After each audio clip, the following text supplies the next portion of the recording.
Welcome back to Caps Hockey Review. Back with you again. 3 games to discuss. I'm going to run through them really quickly. We got plenty to get to today. Caps Hockey Review, let's go.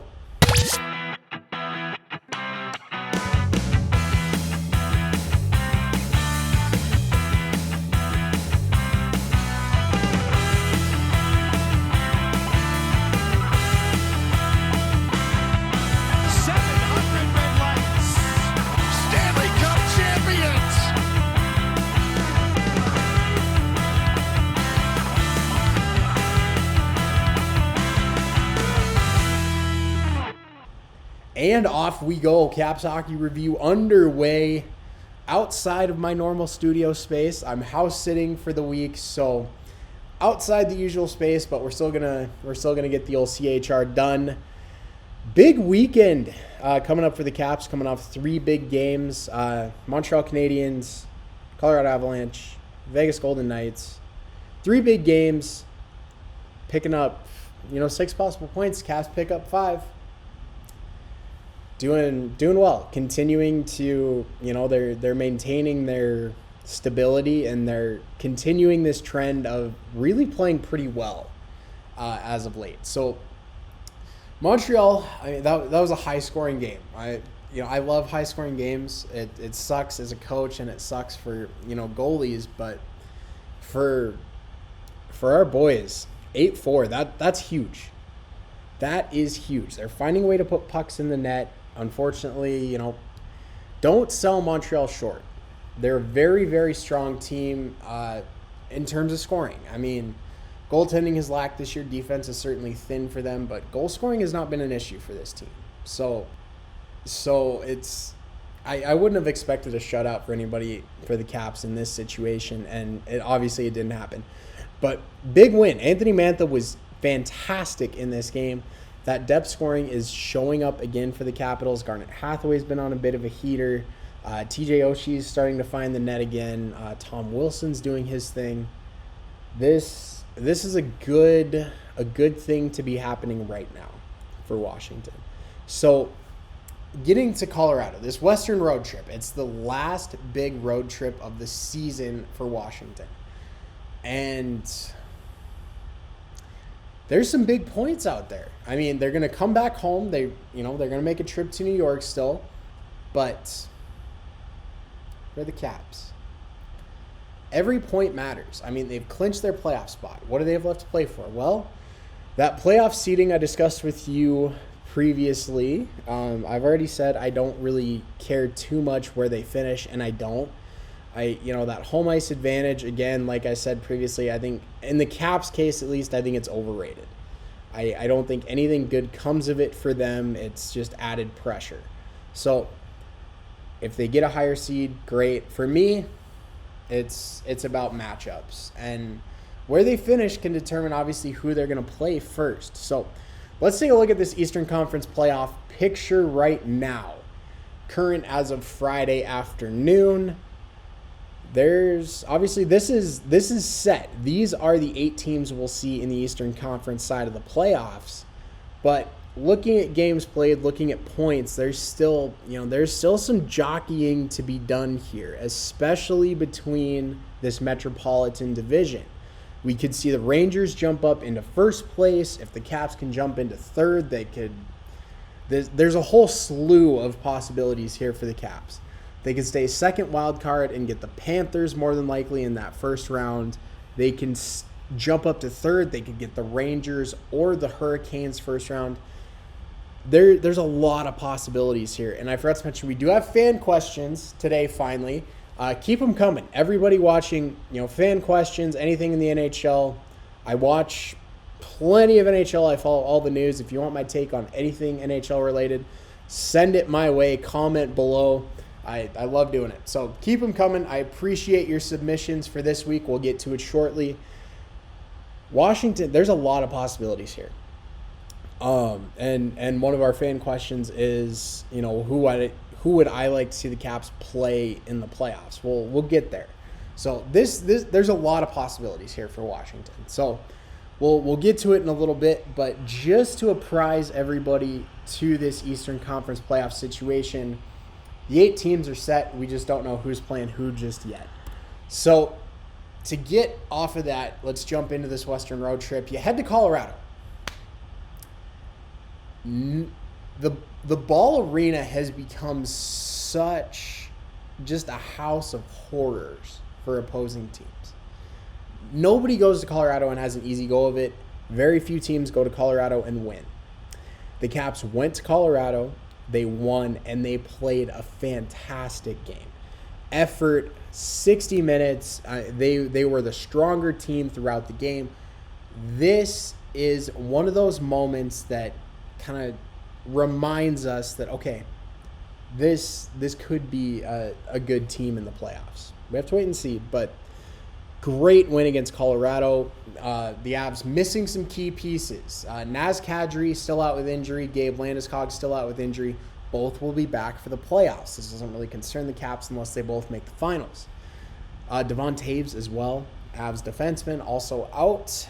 But for Washington, I am not going to diminish this win for Colorado's injuries. I did not diminish Capitals' losses for their injuries. I acknowledge there's injuries, and I acknowledge the situation might improve once everybody's healthy, but a loss is still a loss. A win is still a win. These are 2 huge points for the Caps jockeying for playoff position. So I'll be truthful here.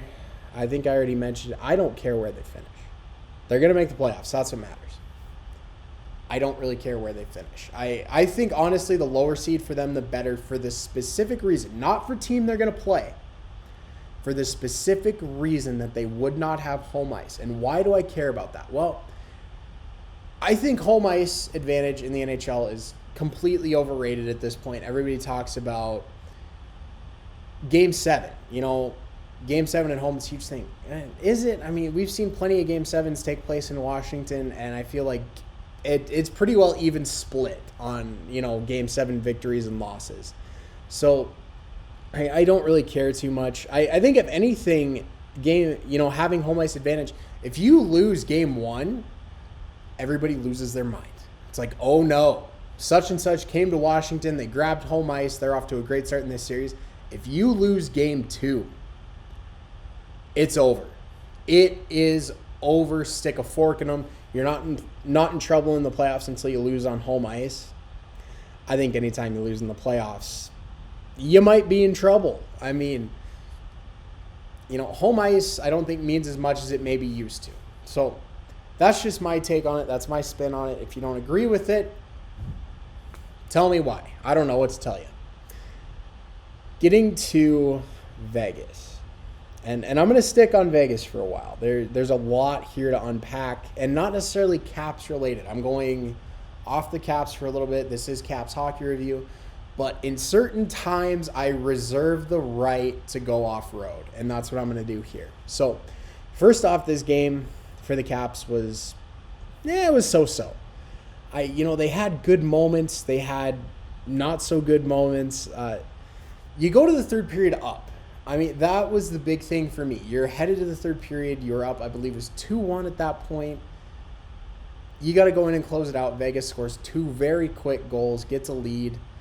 Now, Caps would tie it late, or kind of late, get to overtime and take the loss. So they still get a point out of it.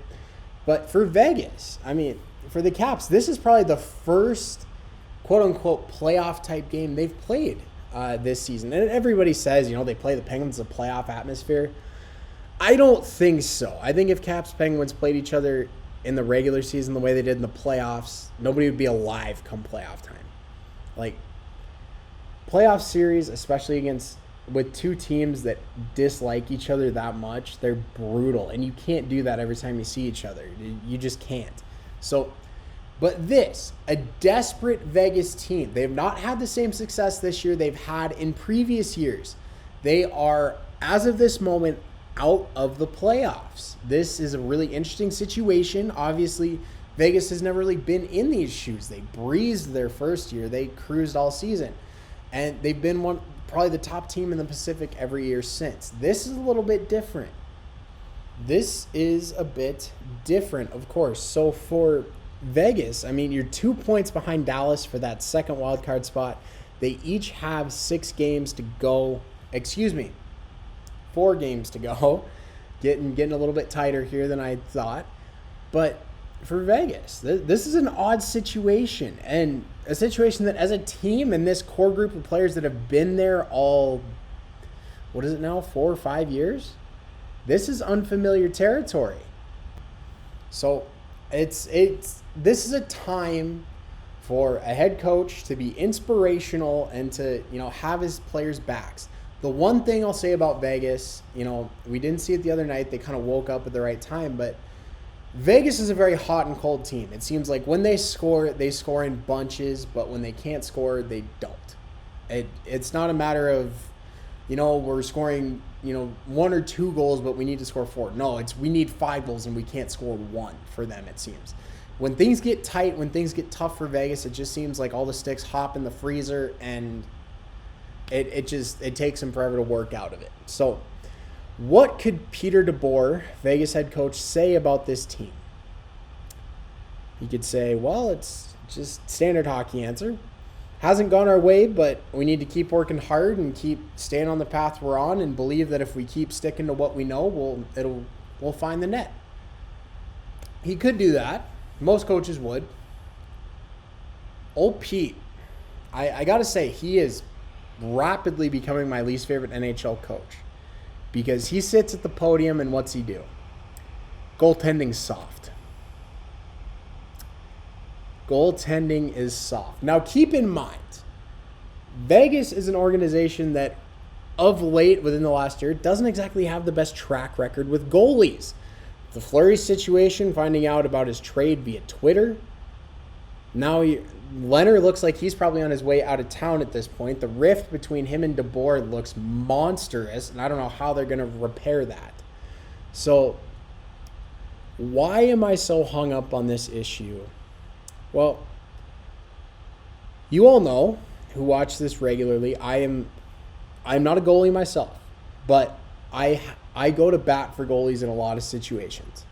I give goalies the benefit of the doubt. I firmly believe that a goalie is as good or bad as the team in front of them. Now, that doesn't always ring true. There are anomalies to this. I'm not saying the goalie who lets in, the slapper from center ice. You can't pin that on the team in front of them. They need to have that, but shit happens sometimes. And that's really probably the best characterization of weird goals that I can think of as a goalie. It just doesn't go your way sometimes. And, Leonard gave up a couple tough goals in the game prior to the Caps game against the New Jersey Devils. The Devils playing for absolutely nothing except to keep Vegas out of the playoffs and deny them 2 huge points, and that's exactly what they did. DeBoer, after the game, goaltending was soft. Goaltending has to be better. As a coach, I don't think you can sit there and say that when every goal came off a turnover or a rebound. Being a Caps fan, anybody who watches Caps games regularly, we've seen this so many times. How often is Peter Laviolette, to be more important, how often is Peter Laviolette throwing goaltending under the bus for the Caps? Never. Maybe once, maybe, and certainly not in that manner. So this I have a huge problem with, for the simple fact, I am not a Vegas fan. No. But this kind of thing irritates me as a hockey fan. I'm a hockey fan as much as a Caps fan. I follow all of the NHL, and it's things like this that really bug me. So Peter DeBoer has a real history of grinding goaltenders into dust. We saw him do it with Martin Jones in San Jose. We saw him do it with, I believe it was Antti Niemi in San Jose as well. So something has to change. I mean, he's being completely indecisive. We saw in the Caps game, Leonard starts, allows 1 goal in the first period, 1 goal against on 12 shots. He didn't play the rest of the game. He got pulled. He didn't start the second period. Logan Thompson got the net for Vegas. For me, if I'm in Kelly McCrimmon's shoes, GM of the Vegas Golden Knights, or the owner, Bill Foley, if I'm in his shoes, I'm going to DeBoer and saying, man, you cannot do this. This is our guy. We got rid of Fleury. Like, Thompson is a promising prospect. I don't think he's ready to go yet. And for me, if I'm in Foley or McCrimmon's shoes, I am screaming at Peter DeBoer, you have to fix this with Leonard. He's our guy. He's the guy that we've paid the money to. We have to make it work. Leonard hasn't done anything wrong. If anybody doesn't know, Robin Leonard might be one of the most likable guys in the NHL. He has one hell of a temper. But his journey through, he's been open about his problem with alcoholism, his struggle with mental health, with bipolar disorder, with depression. He's come through all of that. And he's probably one of the top 10 goalies in the NHL. And I think for a coach to just drag his goalie through the mud, take no responsibility, and put no responsibility on the rest of the team, I think it's an absolute joke. So, to get off of this, I'm done talking about Vegas. I'm done talking about this situation. I think it sucks for Leonard. I think he's gone at the end of the season, and good for him if he is. I hope he demands a trade. I hope his agent demands a trade. I hope he gets out of there. And for any future free agent signings, if you think NHL players don't watch stuff like this and how organizations and coaches treat players, you're dead wrong. They absolutely do. And if you think just because Vegas has the ability to win a Stanley Cup that's going to lure every free agent there and they're going to overlook, it starts with Fleury and it starts with Leonard, but the question becomes, where does it stop? Okay, Fleury was the cornerstone of the franchise, and they treated him terribly on the way out. And they're doing the same thing to Leonard. I won't sit here and say Leonard's the cornerstone of the franchise, but as an NHL player, how can you not look at that and say, I don't know if I want to play there? Because the organization doesn't have your back. So we'll see what happens here. I'm going to be following Vegas very closely. 2 points behind Dallas for the last wildcard spot. I don't think they're going to jump to third in the Pacific. They're 5 points behind LA. I just don't know if they can make up that kind of ground. So they're fighting for it, and maybe pissing off your best goalie, and it's essentially just throwing him under the bus and saying, it's your fault, and you're. It seems like he's done in Vegas. I mean, if they do make the playoffs, I hope Logan Thompson's ready to go, because I'll be real curious to see if Leonard sees the net again this year. I'm done. That is Vegas. What an absolute joke. I've never, agreed with some of the way they do business, but this is shameful, and I wish the NHL could do something about it because it's ridiculous. Anyway, getting off of that, thank you for sitting through my rant and my tangent. I appreciate you. Looking ahead, let me adjust the lid here, folks. Looking ahead for the Caps. Some more big games. Big weekend for the Caps. They're wrapping up the Western Road Trip this evening, Friday evening in Arizona. That should be a winnable game. Now, you're going to play in front of about 10 fans, but that should be a winnable game for the Caps. I mean, this goalie they have, Vamelka, really solid, actually. I mean, if Coyotes want to get excited about anything, this guy has not a very good team in front of him, and he's putting up pretty decent numbers. So, this guy can get hot. We'll see what the Caps can do. We'll see if they can solve it. And finally, Sunday night showdown. I'm still getting used to evening Sunday night Caps games. We got some afternoon games there for a while, and the Caps have always been a Sunday afternoon team for the longest time. So still getting used to these Sunday evening Caps games. I love it. It's a great way to finish out the weekend. For me, I'll be starting my weekend, so great way to start. For Washington, the Toronto Maple Leafs, that's a big one. That's a big one. It's not a potential first-round opponent, but assuming the Leafs can kind of maintain this hot streak they've been on and finally make it past the first round. Like, I'm sitting here after a couple years of the Caps not making it through the first round, and I'm starting to get, losing it just a little bit. I can't imagine being a Leafs fan. Since 2004, have not won a playoff series. So, 2 big games for the Caps. We're looking for 2 more dubs. We are looking for this team to stay as hot as they can. Seeding be damned. Playoff opponents be damned. We are looking for 2 wins to keep this team hot. Now, one more thing to get to before fan questions. This is just kind of an off-the-cuff thing. I didn't plan on discussing it, but since the Caps are playing in Arizona this evening, I'm sure everybody's well aware by now, this will be Arizona's final season at Gila River Arena. They are no longer tenants at the arena. The arena is not closing. The arena is not being repurposed. It will still be a sports concert arena.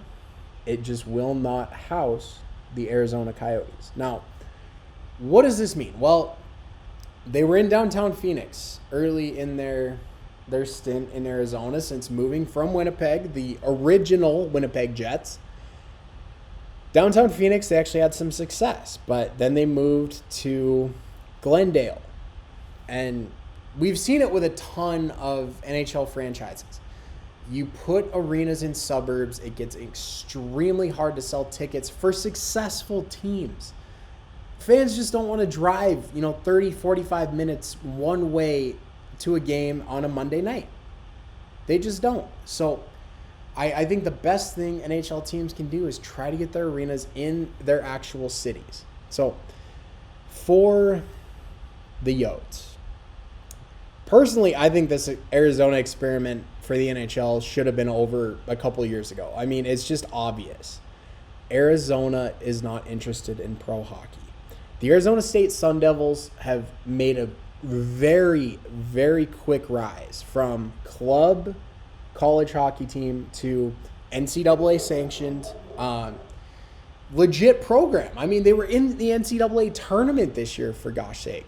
So really great stuff. And obviously being a college, one of the most notorious colleges in terms of, crazy antics, they get behind their teams. But what does this mean for the Yotes? Well, the Coyotes arena for the next 3 seasons, while they work with the city of Tempe to hopefully work out a full NHL-size arena, their arena will be a 5,000-seat college hockey arena built for the Arizona State Sun Devils, which they will share with the Sun Devils. You're kidding. An NHL franchise is going to play 3 seasons in a 5,000-seat arena. Now, we've seen this in the NFL. I mean, the Chargers, being a Chargers fan, we saw them go from San Diego to LA. They played in a soccer stadium and couldn't sell even half of what an NFL stadium was. So maybe it'll work. Maybe they'll get a swanky new arena and it'll all work out, but I doubt it. Because again, you're not in Phoenix. Phoenix is the biggest city in Arizona. It's where everything is. The Suns are there. That's where your draw is, and they're completely missing the mark. And for the NHL, I've talked about it on here previously. Stop trying to force a team down Arizona's throat. They don't want it. They haven't supported NHL hockey, fiercely in Arizona. Even when they had that brief stint in the early 2010s, they made that run to the Western Conference Final against the Kings. That season, the next season, they were still bottom 3 in the NHL in attendance. It's not going to change. Arizona just does not want NHL hockey. And yes, I get it. Now that Austin Matthews is a big superstar, we have to sit here and say, oh, well, if it wasn't for the Yotes, he never would have played hockey. Maybe you're right.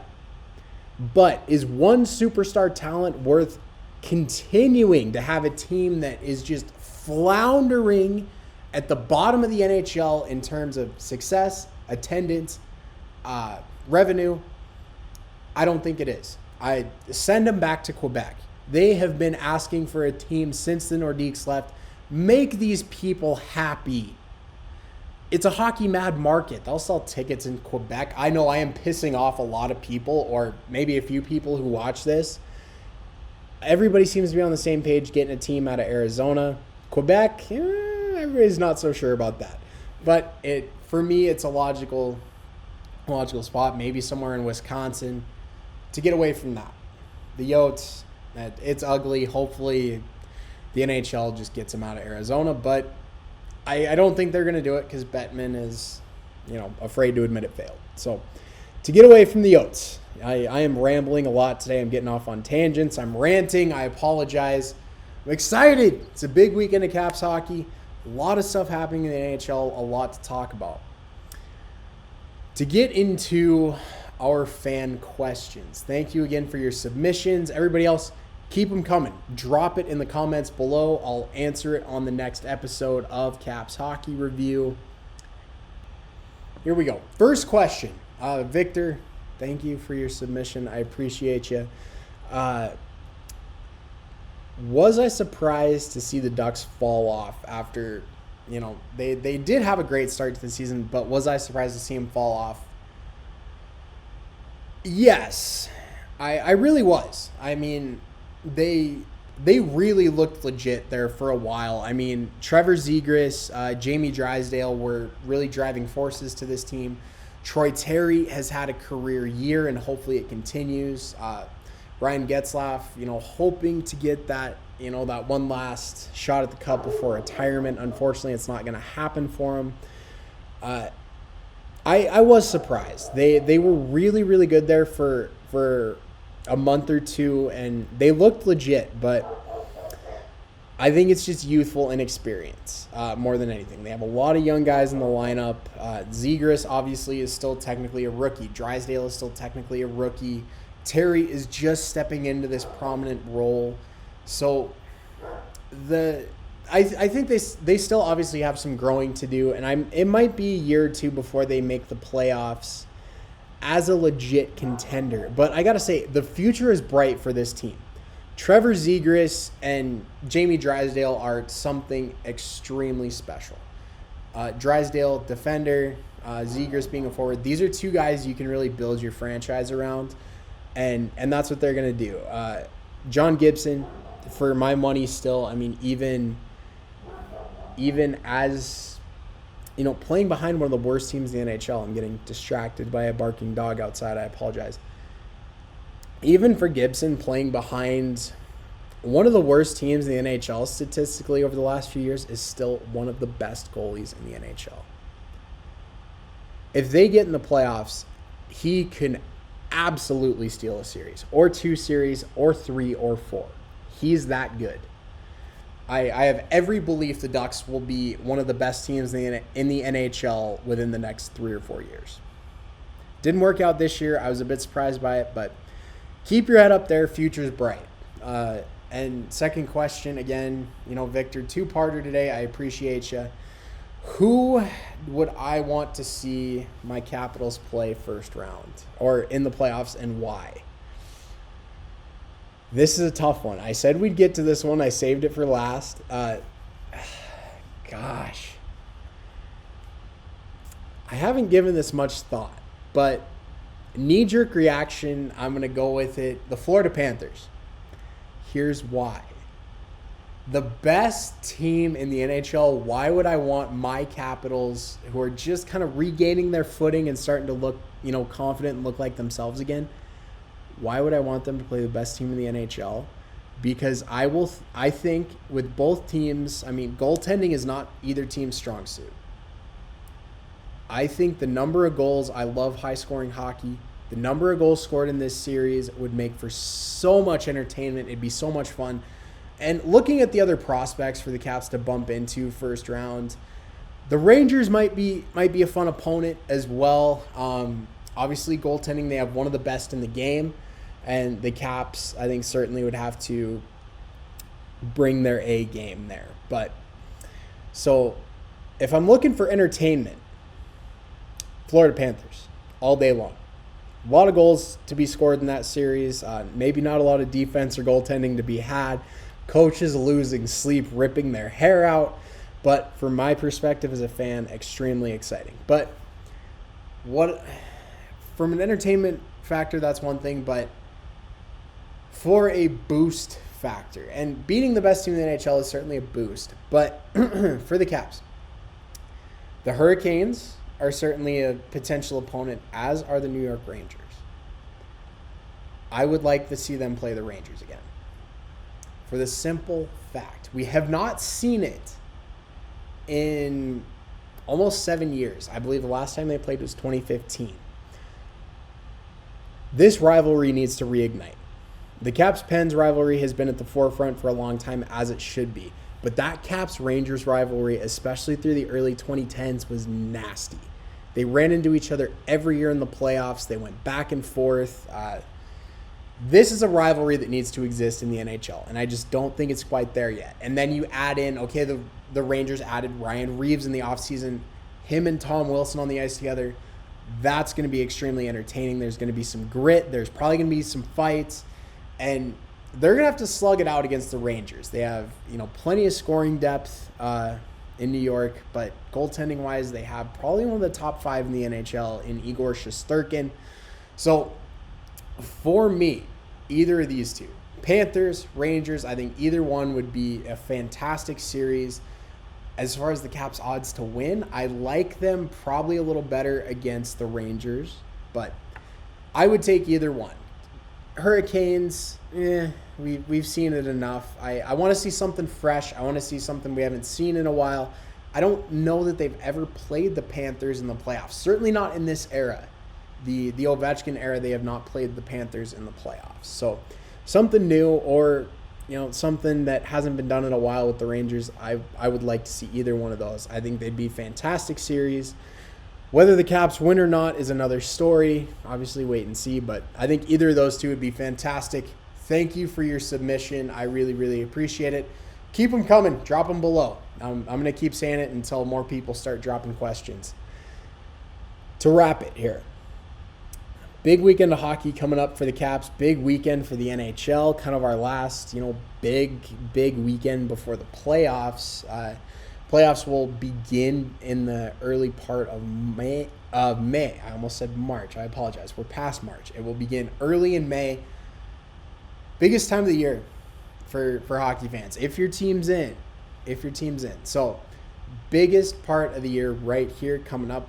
I am certainly excited, looking for the Caps to keep on keeping on, keep doing what they've been doing, winning games, staying hot. Let's hope it continues. Until next time, my friends, go Caps.